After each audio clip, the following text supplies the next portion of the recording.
जैव विविधताओं से भरा जन्नत के बगीचे जैसा एक शहर, टाटा स्टील द्वारा निर्मित एक फिल्म।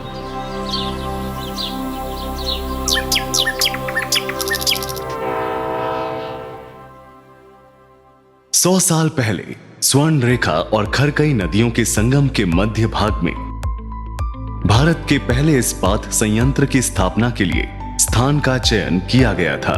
1907 में जब टाटा स्टील की स्थापना की गई थी, तब संस्थापक जमशेदजी टाटा ने एक ऐसे शहर की कल्पना की थी जिसकी जड़ें जैव विविधता प्रबंधन से गहराई से जुड़ी हो।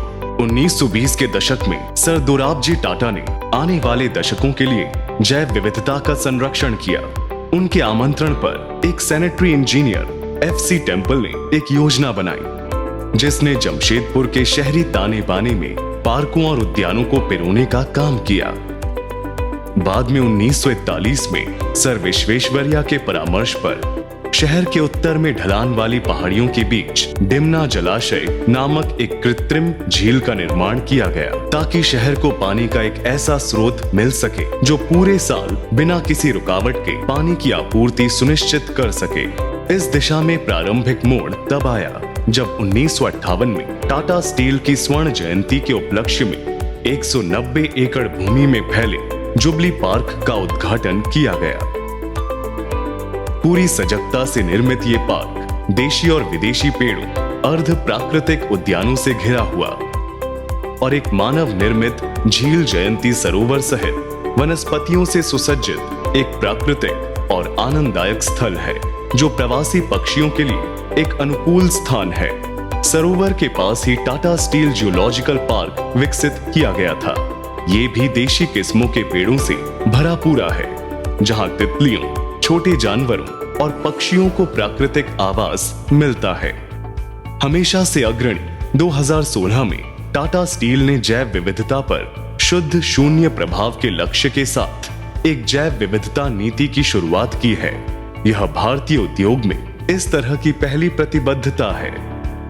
इसका परिणाम जमशेदपुर के हरित आवरण में व्यापक और प्रभावशाली वृक्षारोपण अभियान, दलदली या बंजर भूमि के पुनरुद्धार और कचरे के ढेरों को हरे भरे जंगलों में परिवर्तित करने के साथ साथ 2010 में जोगसलाई मग डंप में 62 एकड़ राख और लावा के टीले पर हरियाली के साथ पुनर्निर्माण शामिल है।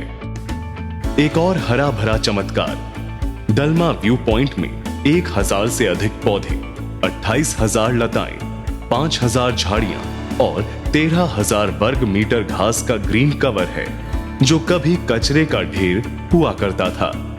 इसके बगल में एक फॉरेस्ट ट्रेल बनाने का काम चल रहा है जो झारखंड के स्वदेशी जंगलों को दर्शाता है।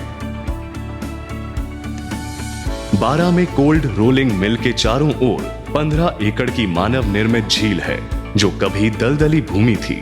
वर्षा जल संचयन के लिए 3.5 मीटर की गहराई तक खोदकर इसने जल स्तर में उल्लेखनीय वृद्धि की है।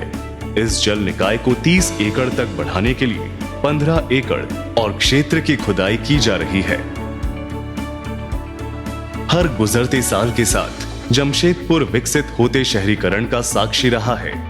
इसने ज्यादा से ज्यादा पेड़ लगाए जाने, अनेक पार्क, जल निकायों में वृद्धि, पेड़ों की कतारों के साथ चारों ओर हरियाली, सर्दियों में रंग बिरंगे फूलों से लदे बड़े झाड़ीदार गोल चक्करों में परिवर्तित होते देखा है। जमशेदपुर के दक्षिण पश्चिमी परिधीय क्षेत्र में 1500 से अधिक पेड़ों को लगाने के लिए एक नया जैव विविधता पार्क विकसित किया जा रहा है।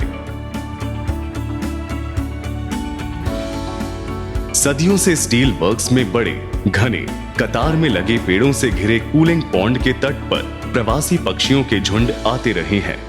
हर साल स्वदेशी किस्मों के 1 लाख से अधिक पौधे लगाए जाते हैं ताकि यह सुनिश्चित किया जा सके कि जमशेदपुर में 33% के वर्तमान स्तर से 40% हरियाली के अपने लक्ष्य की ओर निरंतर प्रगतिशील रहे। जमशेदपुर शहर की सीमा के साथ समृद्ध पारिस्थितिक विविधता न केवल इसे लचीलापन प्रदान करती है, बल्कि वैश्विक स्तर पर इसकी पहचान स्टील सिटी, क्लीन सिटी, और ग्रीन सिटी के रूप में स्थापित करती है।